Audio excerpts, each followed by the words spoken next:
ও নবী, আমি আপনার উপর কি আত্মমর্যাদা বোধ করব? আমি উমর তো ছিলাম একটা জাহান্নামের আসামি, আমার মতো জাহান্নামী মানুষ কেউ ছিল না রে। আপনার সংস্পর্শে আসিয়া আমি এত বড় সম্মানওয়ালা হইলাম, ইজ্জতওয়ালা হইলাম।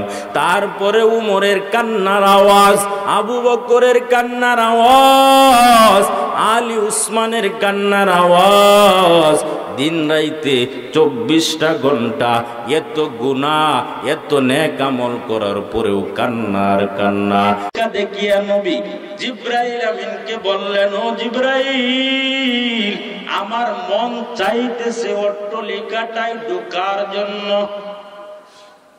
ওই অট্টালিকা কার মনে নাই?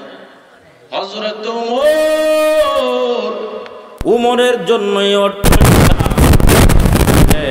আমার আত্মমর্যাদা বোধ হয়। উমরের এত পরিমাণ সম্মান, আমি উমরের এই ঘরে ঢুকতে পারবো না।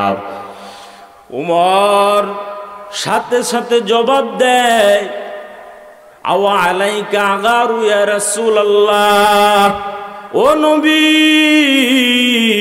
আমি আপনার উপর কি আত্মমর্যাদা বোধ করব? আমি উমর তো ছিলাম একটা জাহান্নামের আসামি, আমার মতো জাহান্নামী মানুষ কেউ ছিল না রে। আপনার সংস্পর্শে আসিয়া আমি এত বড় সম্মানওয়ালা হইলাম, ইজ্জতওয়ালা হইলাম। তারপরে উমরের কান্নার আওয়াজ, আবু বকরের কান্নার আওয়াজ, আলী উসমানের কান্নার আওয়াজ, দিন রাইতে 24টা ঘন্টা এত গুনাহ এত নেক আমল করার পরেও কান্নার কান্না। আজকে আমরা মুসলমান 5 বেলার নামাজ মসজিদে এসে পড়তে পারি না, নবীর সুন্নাতের কোনো খবর নাই, তারপরেও আমাদের শরীরে একটা আলাদা আলাদা ভাব। কথা বলেন ঠিক কিনা? জোরে বলেন ঠিক কিনা? অথচ সাহাবারা নবীর জন্য জীবন দিয়েছেন, স্ত্রী জীবন দিয়েছেন, সন্তান নবীর জন্য বিলায় দিয়েছেন, তারপরেও কোনোদিন মাথা নত করেছে নবীর সামনে, আল্লাহর সামনে, কোনো বেঈমানের সামনে মাথা নত। ওরে নবীর উম্মতের দল, এজন্য প্রকৃত ভয় তো আমার আল্লাহকে করতে হবে, এছাড়া ভিন্ন কাউকে ভয় করা যাবে না। আল্লাহ তাআলা কোরআনের ভিন্ন আয়াতে বলেন, ওয়া আম্মা মান খাফা মাকামা রাব্বিহি ওয়া নাহান নাফসা আনিল হাওয়া ফাইন্নাল জান্নাতা হিয়াল মাওয়া। জোরে বলেন আল্লাহু আকবার। বলে আমি আল্লাহর সামনে দণ্ডায়মান হওয়ার ভয়ে, হাসরের ময়দানের ভয়, এই ভয়ে যারা গুনার কাজ ছেড়ে দিবে, আমি আল্লাহ অবশ্যই অবশ্যই তাদেরকে জান্নাতে ঢুকায় দিব। জোরে বলেন সুবহানাল্লাহ। ওরে যুবক ভাই, আজকে এই যুবকেরা, শোষণ গারের যুবকেরা, আজকে তো তোমাদের ভাগ্য ভালো।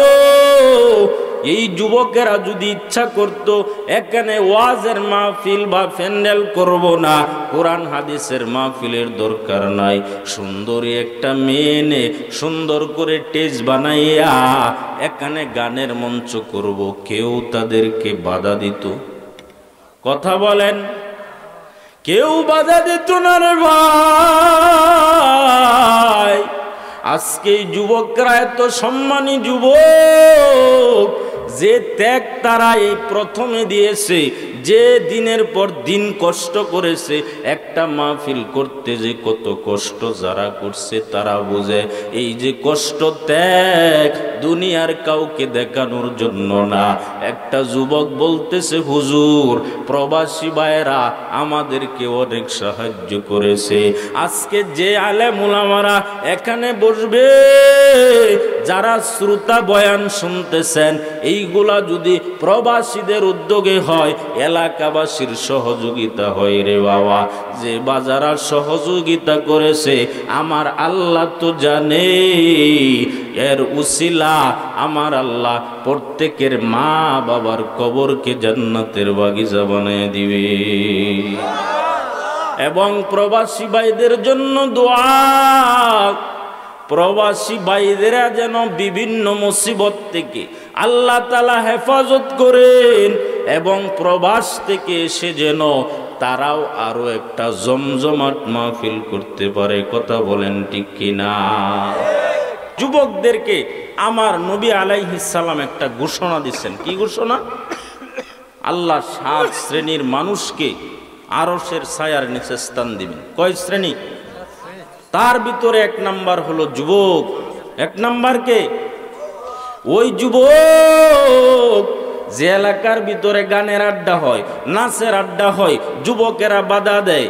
যে এলাকার ভিতরে নামাজের কেউ দাঁড় না, যুবকেরা তাবলিগের লাইনে যাইয়া মানুষকে পাতে হায় ধরিয়া বারবার বলে ইসলামের দিকে আসো। চরমুনাইওয়ালারা বারবার বলে, কৌমিওয়ালারা বারবার বলে। ওই যুবকদেররা যারা দিন ও ইসলামের পক্ষে কাজ করে, যারা এরকম ওয়াজের মঞ্চ বানায়, কোরআন হাদিসের মঞ্চের ব্যবস্থা করে, আলেমদেরকে সম্মান করে, আমার নবী জানায় দেন ওই যুবকের সাথে আমার জান্নাত হবে। তাইলে যুবকদেরকে নবী আলাইহিস সালাম কতটা ভালোবাসেন। কথা ঠিক না বেঠিক? ওরে আল্লাহর বান্দারা, আজ থেকে তওবা করে নেন। ও আল্লাহর জীবনে কোনোদিন নামাজ ছাড়বো না, রোজা ছাড়বো না।